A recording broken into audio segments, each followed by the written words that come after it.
after he introduces you, you can take the podium. You have the clicker. And then, all good? can I? It is on. Sweet. And then where do I?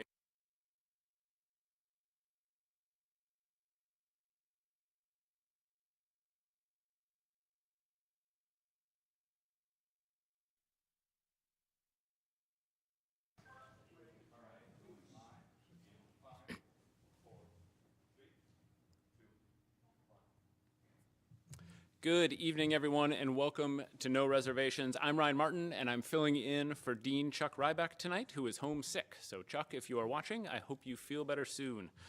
The No Reservations series is a forum for sharing bold, challenging, and provocative ideas.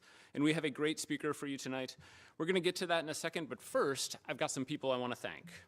We are coming at you live tonight from the UW Green Bay Fort Howard Hall at the Weidner Center for the Performing Arts. A heartfelt thanks to Kelly Strickland and her amazing team who allow us to put on this show, including tonight.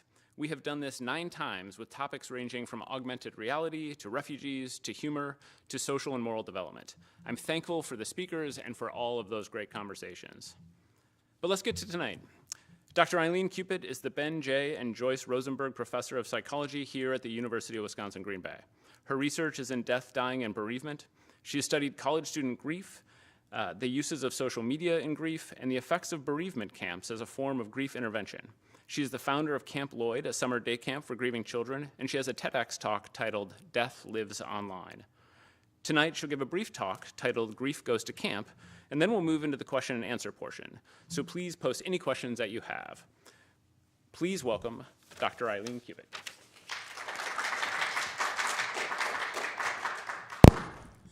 Thank you so very much. I feel very honored to be here, and thank you for those of you who are Zooming in, and my wonderful colleagues, my husband, and my students, who and former students and former Camp Lloyd buddies who are here in the audience. So what I'd like to do is just give a quick rundown of something that I can talk about for hours and hours and hours, but I'll try to give you the abridged version. So I am the founder and director of Camp Lloyd. This is a camp for grieving children, for children who are between 7 and 14 years of age. It is going into, believe it or not, its 17th year. It started in 2006 as a little experiment. And I'd like to tell you how I got there before I start advancing to my slides. So you probably noticed that this is not a Wisconsin accent. This is, I talk Bronx, and I grew up in the Bronx, and in the summer, the hot summers in the city, parents send their kids to camp. And my first camping experience was at the age of 8 at Silver Birch Ranch Day Camp, which was a day camp that specialized in horseback riding. And I learned that the creatures that I saw on those horrible cowboy shows that my brother made me watch actually are these really big, scary creatures. But aside from the horseback riding, I really love camp and feel in many ways that I blossomed in nature, in being with other kids my age, and doing all kinds of activities that you can't do on the concrete of the hot city in the summer. If you flash forward, I went to graduate school. I started graduate school in a developmental psychology program. My first year of graduate school, my very, very, very best friend died in a car crash. And what happened as a result of that is I was overcome by grief. And nobody could help me. I went to help at the counseling center at my university. I went to my physician. I talked incessantly about the grief and the loss, and nobody could help me. With time, because we study resilience in grief, I managed to do okay. But that experience ultimately led me to the field that I devoted most of my life to, which was Death, Dying, and Loss. And I have taught the course, Death, Dying, and Loss, since 1984 here at UW Green Bay. I've done research and do work with my colleagues from the Association for Death Education and Counseling, and it really has become my passion and my mission in life to educate people about grief and death and loss in order to help people and make sure that they don't have to encounter what it is that I encountered in that first experience, that significant experience that I had with death. When I attended my conference for the Association for Death Education and Counseling, I attended a paper session where a group of people from the hospice in Roanoke, Virginia, presented a model for a grief camp called Camp Roundtree. And as I sat listening, I was absolutely fascinated by the thought that you can bring grieving people and have them experience a camp experience and help them negotiate their way through grief and loss, and particularly for kids. And I thought, this has to happen here in Northeast Wisconsin. And so without knowing anything about what I was doing, I took that model that I was exposed to from the Association for Death Education and Counseling and convinced some people that this would be a worthwhile endeavor on campus. The first camp that I had was in 2006. I managed to wheedle 9 students to help me. I enticed them with internship credit. They had no idea what I was talking about. And we managed to scrape together 9 kids to come to the camp. So I thought, well, we'll just pair up one student with a camper. And that is when the magic began. I want to tell you that in that 1 week of a day camp, I saw such profound changes in my students and in the campers that I just knew that this was something special that needed to be continued. And so Camp Lloyd was born. Now, why does this need to be continued? I want to show you some data that I recently was exposed to from the latest conference just last week at the Association for Death Education and Counseling. There is a new estimator called the CBEM, or the Childhood Bereavement Estimation Model, which uses data primarily from the CDC, but it also uses many vitality statistics that are state-related in order to provide an estimate of how many children are going to be grieving over the loss of a parent or a sibling in a coming year. So it is a predictive model. This comes out of the work that is done by Brian and Brooke Greasy of Judy's House in Colorado. And what they have found by using the CBEM is that projected in the year 2022, as you can see, 1 in 13 children are going to suffer the loss of either a parent or a sibling. And that translates to 5.6 million children. That is a phenomenal number. If you carry it through to age 25, that number doubles to 13.9 million. This is a public health crisis that is unacknowledged. In terms of the causes of death in 2022, here they are. Accidents is number 1, and I guess that makes sense because you're dealing with a younger population. Number 2 is COVID. And then you can see the rest below here with diabetes, the last on the list. But you can see that for many of these, the accidents, the homicide, the suicide, these are sudden and tragic deaths. And those are very, very hard to cope with. They're all hard to cope with, but the ones that are most common are sudden and tragic. So We need to do intervention with these children. Children are considered to be the forgotten grievers. They're the ones that are neglected more than anybody else when there is a loss. As a matter of fact, it is not unusual for people to come up to a child and say, "I'm so sorry your brother died. How are your parents doing?" We don't acknowledge that the child, him or herself, is suffering. And children will suffer in silence because they do not want to upset their parents or anybody else who already is in the throes of grief. And as you can see, this is a high-risk population. These kids show distress-related symptoms. Sometimes it comes out in school. It looks sometimes like attention deficit disorder. There's acting out. There's hostile bursts of anger. There could be a social withdrawal, loss of interest in activities. You can see that they're at risk for long-term depression. And some of these children, quite understandably, are suffering from traumatic grief. If you look at what camp does for children, you can see that there is many positive aspects about camp. It can give children a sense of confidence. One of the things that is really important, especially for grieving children, is to raise their self-esteem. Children who have lost a significant person in their lives many times assume the blame for that death. It is my fault. I was a naughty kid. I wished my sibling was dead.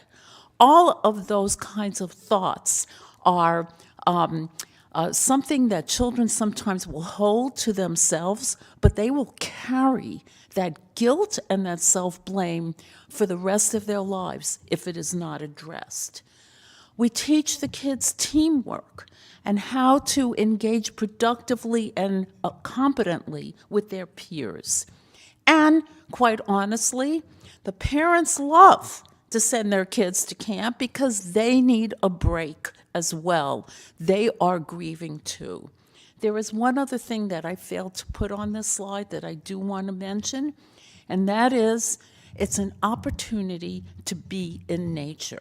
And again, that was something that was so significant to me, in spite of the fact that when I played the game Hares and Hounds at Silver Ranch Day Camp, that I stepped on a yellow jacket nest and got more bee stings than I ever care to remember.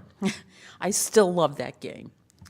So, in terms of what therapeutic camping can do, and what we have found here at UW Green Bay, is you can engage in intervention to help diminish that grief and trauma, to help mitigate the potential for grief to become complicated and long-term, and again, to help children recognize that it is not their fault that the death occurred.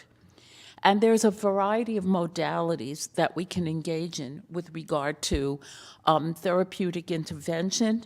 Most camps rely on group therapy more than anything else.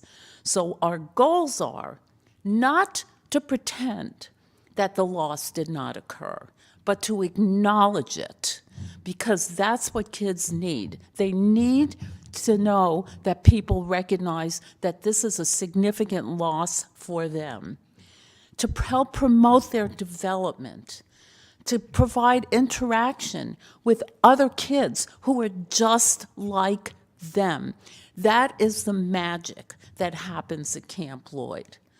To receive attention, from the college students, and they just fall in love with my students. And from trained personnel, which I am so proud to say that now almost all of the grief counselors that work with our campers are UWGB graduates who had been Camp Lloyd buddies and have gone on to graduate school and now do counseling themselves with clinical work. I am so proud of that. and to learn new skills that's going to help to bolster their self-esteem. So here is the model for Camp Lloyd. It's held here on the beautiful UW Green Bay campus. When the trees are green, it's really quite nice here. It's a week-long day camp. I strongly believe that it's important for kids to go home at night. We stir up a lot of emotions in the kids, and they need to reconnect with their families. As I've mentioned before, the campers are between 7 and 14 years of age. Most of them have either experienced the death of a parent or a sibling. They're paired with my students, and my students go through pretty extensive training before they get to work with the campers. This is our website, so we have lots of information on there. And just a couple of illustrations. Here are some of the activities that we engage in camp. We teach the kids it's okay to be a kid again. They have to relearn that. They have to be given permission to have fun, to smile, to be a little crazy. So here you can see the hula hooping, tie-dyeing, nice and messy, which is just what kids love to do. Last year, we had a professional drummer named Josh Robinson come out. He had the kids make their own drums and taught them some basic rhythms because he said, when you feel angry, drum it out. Don't, pick on somebody or be a bully or turn it into yourself. Drum it out. And each kid built their own drum and got a set of drumsticks, which I'm sure the parents truly appreciated. We have daily healing circles, okay? Every day, the kids have their group therapy work where they come, and it's led by grief counselors. They do things like make memory boxes. They have a graffiti wall, which is a sheet of paper that's put along the wall, and they can scribble messages to their loved one. And we also bring in service dogs, which is one of my favorite parts of camp. They form relationships, and you can see here some of the loving relationships between my buddies and the campers. And then finally, we have tried to collect data, and so I have a lot of qualitative data, and I just put in 2 statements here. Why would you return to camp? We ask a variety of questions. Here's a quote from one camper. I would recommend camp because it was fun, and there were lots of other people who lost someone special. And then here's what a buddy said. I think we all learned about the resiliency of kids and also about how to approach people who have lost a parent. Okay, that's it. Thank you.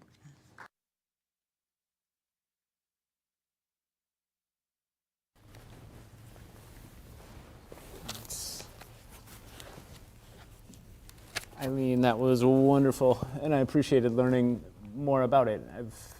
I think I mentioned this to you the other day, that my very first day of work was at your house for a retreat, and you mentioned, I think you announced to the group that you were going to start this grief camp, and my first response was, to myself, was, okay, what is a grief camp, right?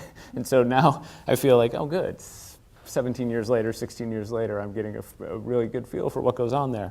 I think, struck by a couple things that you said there that really jumped out at me is, I want to talk specifically about the camp, but I also want to broaden it out to sort of bigger questions just about grief and how we do it and some of the problems we have with it. And one of the things I was thinking is how it feels like we need this kind of public education for how to help people who are grieving, that there's a broader issue here for just the world at large, to understand how to be with someone who is suffering or has recently suffered a loss.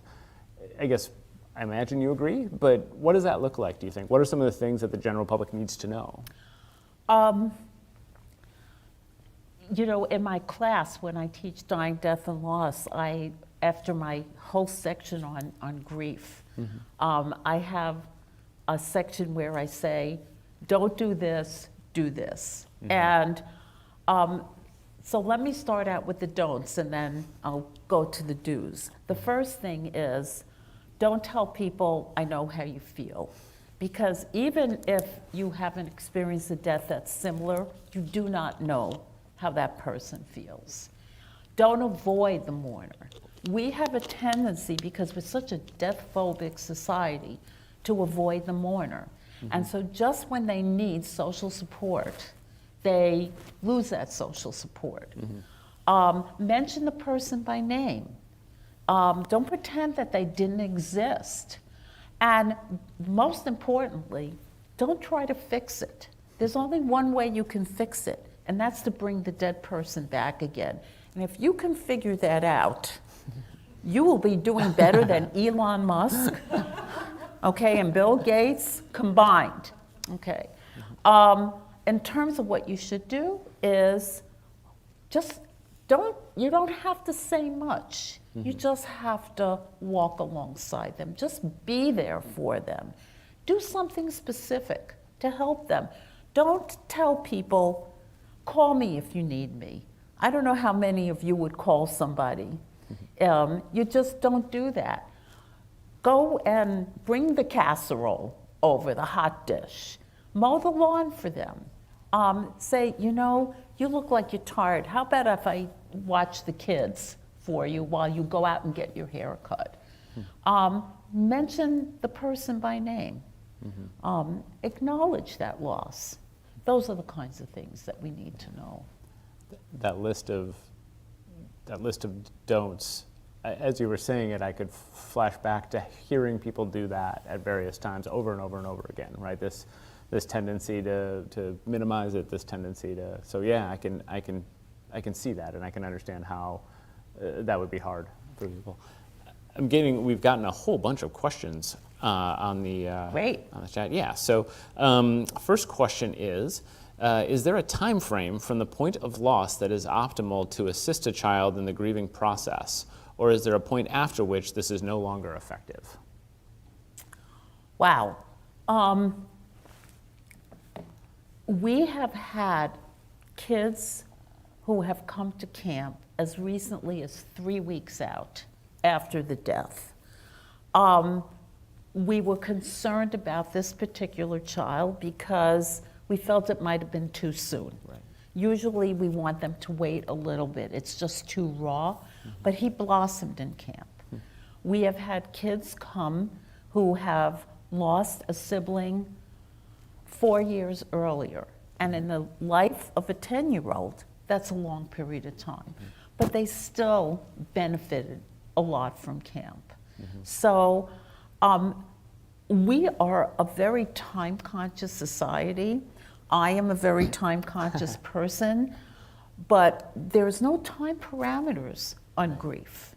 And what you really have to do is you have to assess where that child is at and what they can benefit from it. One of the things that we have seen with regard to camp is if children love camp so much that they want to come back year after year after year. But the healing circles are really the heart of camp, and they might have processed this already, and we don't want to re-traumatize the child. So we do put a limit on the number of times they can come back. I don't know if that answers the question. No, I mean, I think it does. I think it sounds like there isn't necessarily an optimal time, or at least as you're describing it, there isn't necessarily that it is. Well, it sort of speaks to something you and I have talked about before, which is the stages of grief model feels like this myth in psychology that just won't die, right? You hear it, pun intended. No pun intended, yeah. Sorry for that. But it just won't go away, we'll say. Right. So I guess maybe let's take some time to talk about that and kind of debunk that myth if we can. There is no really solid data, except for maybe one study that really shows that people grieve in those stages, okay? Yes, People feel angry, they deny the death, maybe they accept it, people get depressed, but do they do it in this lockstep order? It would be nice if we did. Then we have a nice roadmap, and at the end, it has a happy ending. Yay, we all accept the death. It doesn't work that way. It's more like, like that, okay? Right. With some moments of happiness and laughter and feelings of relief, which people have a hard time admitting to themselves. Right. So it's very hard to shake people out of that because we want that roadmap. Is that why you think it won't go away? No, it won't go away. Yeah, just because there's that, people want that, the simplicity. Like, Right. I'm gonna go through these stages and then I'll be fine. And the Right, and that's- predictability. Right. And I would imagine, especially now in such unpredictable times, it's even harder. But I will tell you one thing, that those stages of grief were written about by Elizabeth Kubler-Ross, who actually wrote about it with regard to what she observed on an oncology floor as people were dying. It wasn't really initially related to grief. And in her later years, she said, I have loved, I've had children, I've traveled, I am so much more than those 5 stages, and so are you. That is a quote from her. Oh, wow. I didn't know that. Interesting. Yeah. Yeah. Well, and I suspect too, I mean, you talk about people loving the predictability of it. My experience, personal experience with grief is that you have flashes of pain at unexpected times, that there is something wildly unpredictable about when you will encounter the sort of suffering, that it could be, I mean, some of it might be temporal, right? It's a time of year, or it's like, okay, it's the year anniversary, and so I'm reliving this. But some of it is just a thing you see or a memory that you have that you weren't expecting. Or a feeling. And, psychologists like to put labels on things. In addition to putting stage orders, that's a Stug reaction. Oh. A sudden temporary upsurge of grief. So we call those Stug reactions, and most people experience those. And you don't know what triggers it. It just seems to come out of nowhere. I do know that I was in a supermarket and I saw a package of soup that my mother used to get, and all of a sudden I lost it in the supermarket. So I think that happens to all of us. Right. I know we've got more questions from our at-home audience here. Is there long-term data that shows the effectiveness of this intervention compared to those who do not have this experience? So camps versus... That's a great question. I don't think I have seen there are no controlled randomized studies. Right. I mean, it's hard to do something like this in this topic. There are camps that are funded by the Moyer Foundation called Camp Erin, and many states have them, and they have collected data, but I don't think that they compared that to a control population. But their data does show the effectiveness of camp. And I too have collected data, none that I have really been able to publish because it's such small sample, and a lot of it is qualitative. But and you can see from some of the quotes there, but what I have found is that most of the kids have found this to have been a wonderful experience. And anecdotally, parents have told me that their campers were able to converse about the death in a much more effective way after camp. And so it really does seem to help a lot. And that's something I've noticed too. When I'm just talking to people in the community, someone will tell me like, oh, we had a family that was really helped by Camp Lloyd, or something along those lines, that you are hearing lots of those personal stories about the meaningfulness of the experience. That's great to hear. Yeah. There's something you said during the talk that really stood out to me as something I hadn't thought about before, and it's not really just the deaths, but often the suddenness of the deaths, that the nature of, because we're talking about younger grievers, that oftentimes these deaths are unexpected. Can you say more about how that might shape the grief reaction and what impact that sort of suddenness has? It is hard. You mean within the context of children or in general? In general. I was thinking about kids because we were talking about kids, but truly in general. I think that when there's a sudden tragic loss, first of all, it's much more common for younger people than from older people. And as a result of that, we have what we call unfinished business. So there's never a chance to say goodbye. There's no anticipation of what is going to happen. I mean, I have to say that long-term dying carries its own costs. Right. But the benefit is that you can have the opportunity to talk about it with the person who is dying and kind of, tie up some loose ends, which cannot happen with when there is a sudden tragic loss. And one of the things that does happen when these deaths are unanticipated and sudden is that there are a number of secondary losses that are associated with it because there was no planning. So let's say you have a young family and the dad was killed in a car accident. All of a sudden, half of the income is gone. The house gets sold. Maybe the surviving spouse has to find another job, okay? The kids get changed to another school. All the friends that they had have changed. So the context really just, there's a multiple cascade of losses that take place in this sudden tragic situation that is hard on both an adult and the children. I want to ask, I love this question. So someone from at home said, so what did you learn most about yourself while hosting this camp at UWGB? I learned that I like to be a kid. So one of the things that I really love about camp is I can be pretty stupid, and it's in the context of what's going on, so it gives me an opportunity to let loose and to be with kids, because I love being with the kids. What have I learned about myself? I've learned that it was worth taking the risk, because I do remember, and I still do this, the night before camp starts, I think to myself, what are you doing, Eileen?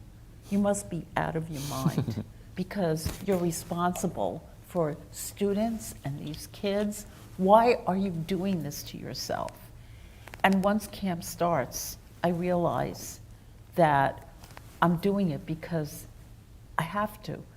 It is just I feel so blessed and so lucky that I have been able to do this. And I do have to say that UWGB has been so wonderful that I have been able to create this model where students are educated and campers get help. Because I think there's only one other institution that has a camp like this in the entire country, and they modeled it after Camp Lloyd. Oh, wow. So that's I feel amazing. very blessed, and I feel very lucky, and I think that that's what, I don't know if it's a learning experience, but I learned that sometimes it's worth taking the risk to do something like this. That's great. You mentioned the learning experience and the classes, and so I want to talk a little bit about the death, dying, and loss class that you've been teaching for, I wrote in my notes decades, but now I'm seeing it's 1984, which is decades, but even more decades than I was thinking. So let's talk a little bit about that class. what's the experience been like for you as you've taught it? How has it changed? What are some of the main principles you're trying to convey? I just asked three huge questions all in a row. It has changed. The students have changed. The first class that I taught, one of the lessons that I learned is the first class that I taught was in January, and that is a hard month to teach about death. So we met every single day for 3 hours. Oh, wow. And we talked about death, death, death, and halfway in between that 1 month semester, I had to call the counseling center in to do some grief therapy with my group because we were all so depressed. But I will tell you, I think the same thing happens semester after semester that I teach this class. The end of class, we're celebrating life. And if there's anything that you learn from taking a course in death, dying, and loss, is to realize what a gift life is. And that has not changed. Some of the content has changed. Now I talk a lot about COVID-19. At one point I was talking about the AIDS crisis. Now we hardly mention that anymore. Now it's COVID-19. So certainly what is happening in the field and what's happening politically and globally has an impact on what I teach in the class. Things like funerals and the funeral process has changed. There's, the course of diseases and what affects dying and what doesn't has changed. The 5 stages, I used to teach that as gospel truth. I don't do that anymore either. So, yeah. Nice. And I should mention, we have a in-person audience here too. If you all have questions, to let us know. I can take those as well. We do have one more question for the chat, but I want to save it because it feels like a good one to end on. So here's my, here's what I guess when I think about the class you teach and when I think about other conversations we've had, what are some of the primary things that you think just the world should know about grief and grieving and bereavement? What lessons have I learned? Okay, some of you, Yanni's gonna know this. First of all, humans are incredibly resilient. We are born to withstand grief and loss because we are loving creatures, okay? And so that's one thing that I have learned. Everybody, I've had students come up to me and say, I don't know if I should take this class because nobody I know has died. And I say, that's okay, it's not a prerequisite. And by the way, sometime in your life that's gonna happen, I hate to tell you. But we're resilient, and I've learned that. And I've learned that life is a gift. And that is something that I try to teach my students. And so I think that that's something that we have to really learn how to embrace. I think that the pandemic, when life came to a standstill, and people started reevaluating their lives, I think they started to realize what was important and what was not important. And that happens when you face death in a more open way. And the other thing I think is really important is to recognize is that whatever we imagine about grief and death and loss is far worse than the truth. And we have to stop avoiding it and really start talking to people about this in a more open and honest way. That nicely, it looks like we got a question. Chuck? Yeah, I have a question. Okay, if you say it, I can repeat it so that people at home can hear it too. So. It's concerning visiting the gravesite. Okay. In Europe, it's quite normal. You see a lot of people visiting the gravesite of their loved one. What is the feeling here in America? The statistics show.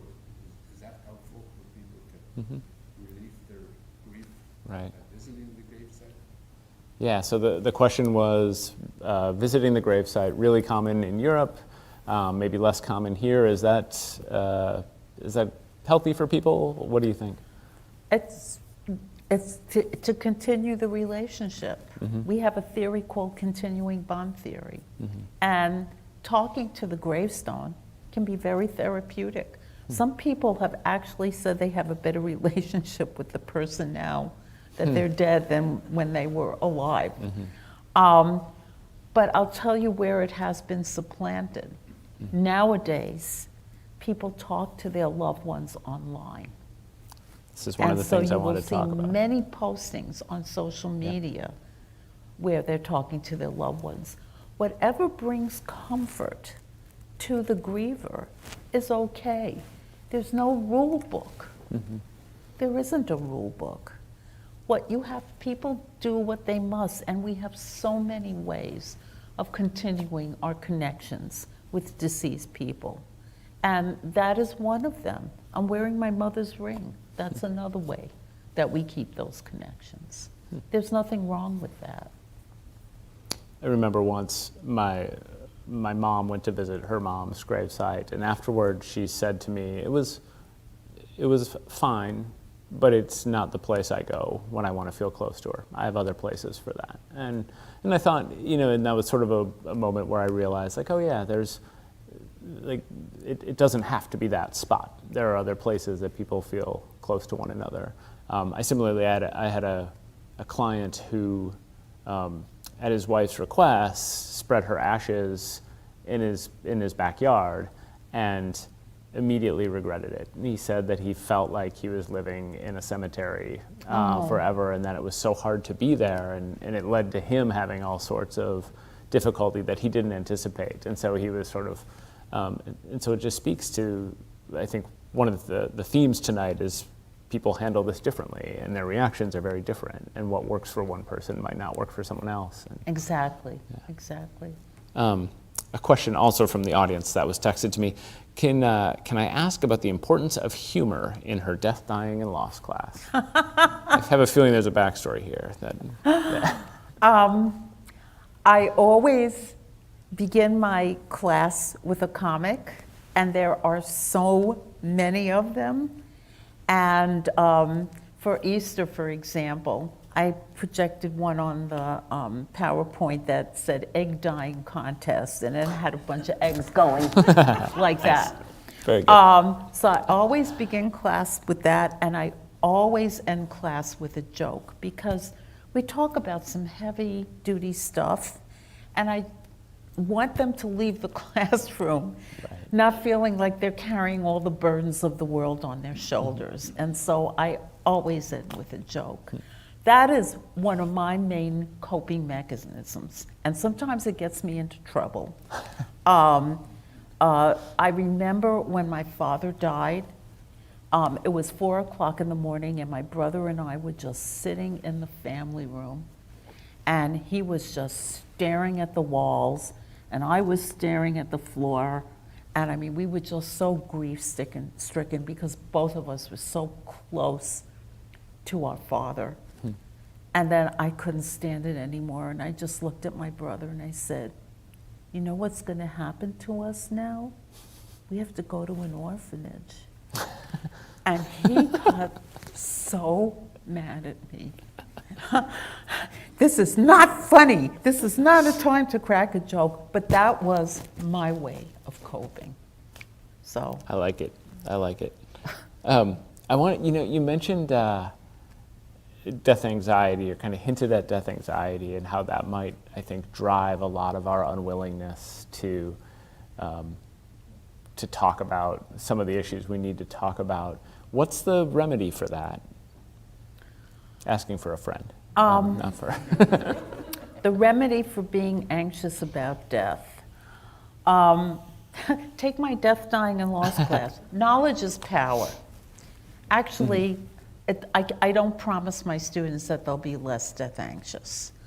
Being more mindful, I think, helps. Being more present really helps in terms of death anxiety. I think Sometimes you have to engage in things that are going to make you feel better. If you keep on listening to the news, it can send your death anxiety through the roof. And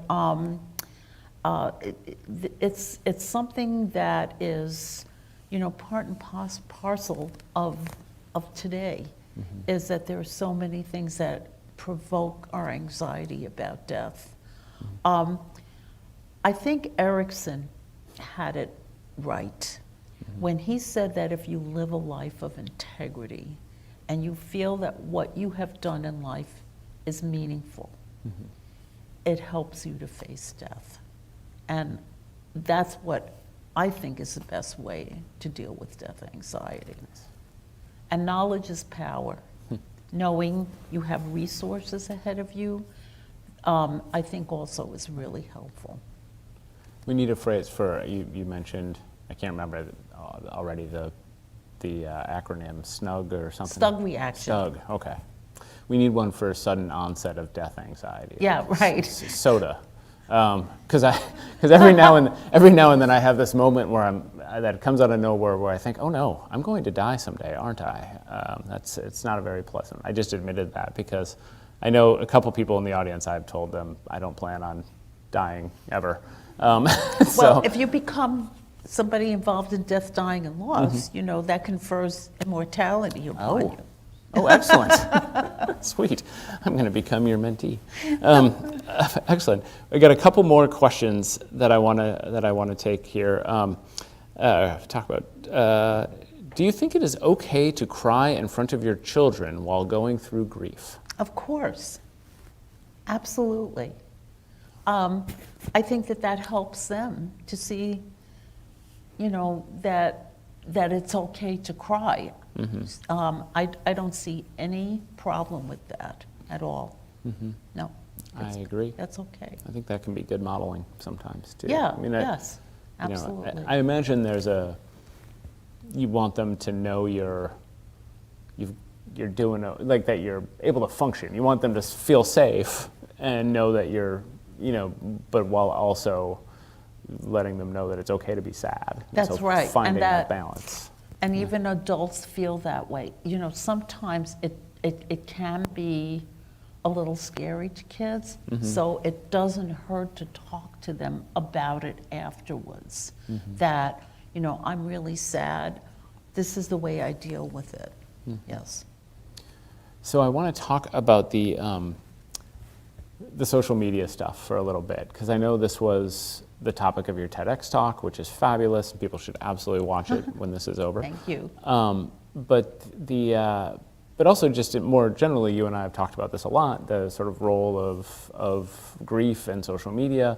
And it feels to me like it exists in a couple of different ways, right? It's a place where you can talk to your loved ones who have passed, but it's also a place where you're reminded of them routinely, you know, that their presence continues to exist in that space. Can you share a little bit more about kind of social media and grief and how those things intersect? Yeah, this is an area of research interest of mine, and I think it's just fascinating. I think that this is where many people gain social support, particularly in a death-phobic society where we can't look a person in the eye and say to them, I'm sorry that so-and-so died.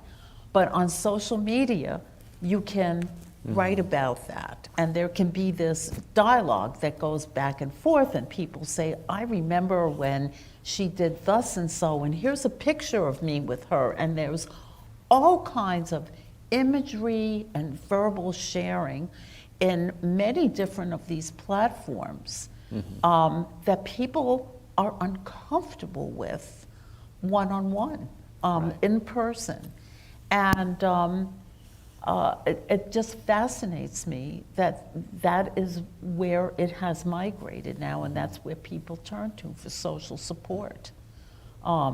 There's so much of it that goes on. People can get group support. You can get online therapy, grief therapy now, via the computer. There's so many different venues where this takes place. It's just, it's really interesting. You can learn how to make your own, build your own casket online. It's a source of information about so many things, both good and bad. So just like anything else, we have to sift and winnow through the good stuff and some of the sensationalistic stuff that's on there online.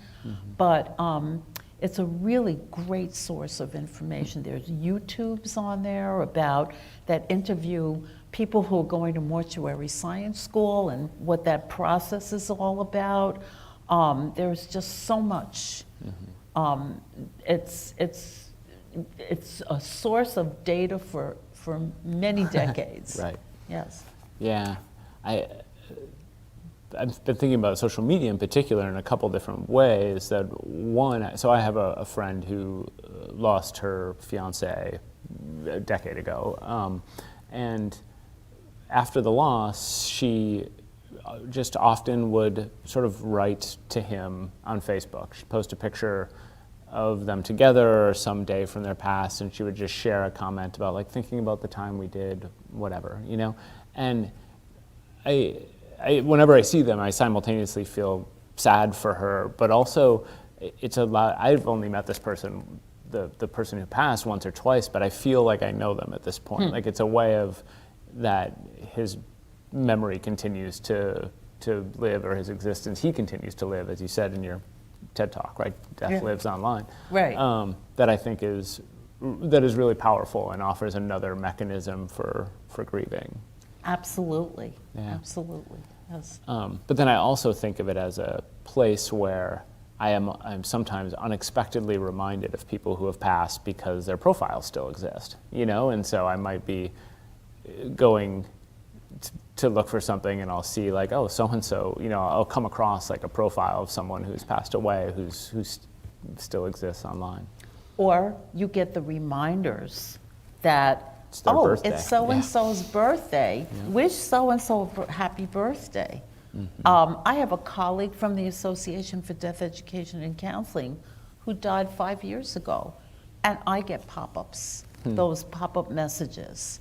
And those are very disheartening. You have to, one of the things that I tell my students that needs to get known by the public is that there are certain things that people should do to make sure that those things don't happen. There's a way to contact platforms like Facebook, for example, so that they can memorialize your Facebook account, so that friends can continue to post things, but you don't get those kinds of messages anymore. That can be very hard for the survivors. There's also something called digital estate planning, because all of us do everything online now. Our banking, our car loans. I'm at a loss right now for all the different accounts that we all have. What happens when you die? Who has those passwords? Who can have access? How can you stop your accounts from reminding people that it's your birthday? So there has to be more education about planning for those things with regard to all the digital baggage that we walk around with now. Freaking me out, Eileen. I'm thinking. Do you need a joke? Yes, I'm thinking about all the things I have to go home and do now. I'm like, I gotta make sure I have passwords to this. Yeah, there are lawyers that specialize in this. Oh. Digital estate planning. Well, this is so I had my phone has been lighting up with messages from people who have questions. What do I say when people ask how they can help? So I think this is someone who's been, if I'm interpreting this question right, this is someone who's grieving or has grieved, and people say, hey, what can I do to help? And they don't know how to answer. What do you think are some good answers? That's a good question. I wish I knew the person, because I think it's individual, come and visit me. Do something. Go take a walk with me. Just be my friend. I haven't changed because I'm grieving. I can still be your friend. You know, we look at the person as if they've sprouted antennae and their skin turned green, you know? I'm still the same person. I just need a friend right now. I guess that's what I would say. I like that. Getting lots of questions for recommendations and resources. And so I'm thinking, I've got kind of two questions. One is, this one's from YouTube, could you give some recommendations on resources that can help as adults guide youth when they've experienced a loss? Well, there are books, okay, that have been written. There are books, some excellent books that are written for children with parent guides associated with them. One that just comes to my mind right now is called The Day the Dinosaurs Died. And they have a whole parent guide. So that's one resource. I don't know where this person is messaging you from, but local hospices typically have bereavement services, and they can be a good resource to get information. The same thing is true for funeral homes. So aftercare services in funeral homes is part of the industry now, and they could also be a good source of information. Okay, very good. And then the Camp Lloyd website, we Right. have some information there as Oh, well. are there resources there for Yep, people too? there's resources That's on also there. really helpful too. Yeah. So, excellent. So my last question, as we finish up, is, did you have a question? No? Okay, sorry. My last question is just, what else do you want people to know? I know that's a big, broad question. What should we have talked about tonight that we haven't yet? What else do I want people to know? I guess I've said it before and I'll say it again. Don't run away from this. This is part of the human condition. Unfortunately, some of us would like to be immortal, and some of us would like our loved ones to be immortal, and we wouldn't have to deal with this. I mean, some of us are immortal. Yeah, that's true. I retract so we what I don't have to deal yeah. with it, you know, but for the mere mortals. Right, yes, let's Okay. help them. You know, you have to confront it. It's going to come no matter what. And I think that the more open we are, the better dialogue that we have, and especially recognize that children do grieve. They do grieve, but it does not necessarily mean that their long-term consequences are going to be negative, because we do have something called post-traumatic growth. And that sometimes out of adversity, people find special meaning in life and actually take what they have learned and do something really good for themselves or for others. And it can be a great life. And that's what I hope for all those campers that have worked with my awesome, awesome students at Camp Lloyd. Eileen, this has been absolutely wonderful. I want to read you a message from Chuck Ryback that he sent me in. He said he's been so happy to hear you talk about these important things, and he's so sorry he couldn't be here in person. Yeah. So Thank you. Yeah, so this has been fabulous. I'm so thankful that you took the time to do this, and thankful not just for tonight, but for the last, the 17 years I've been working with you, as well as all the time before that. Well, thank you. Yeah. I feel the same way. Good. So if you like what you heard tonight, there are a bunch more talks just like it along that live along with death, apparently, online. You can watch past No Reservations at the Weidner Center's YouTube page, as well as watching this one again. So thank you all for joining us. Have a great night.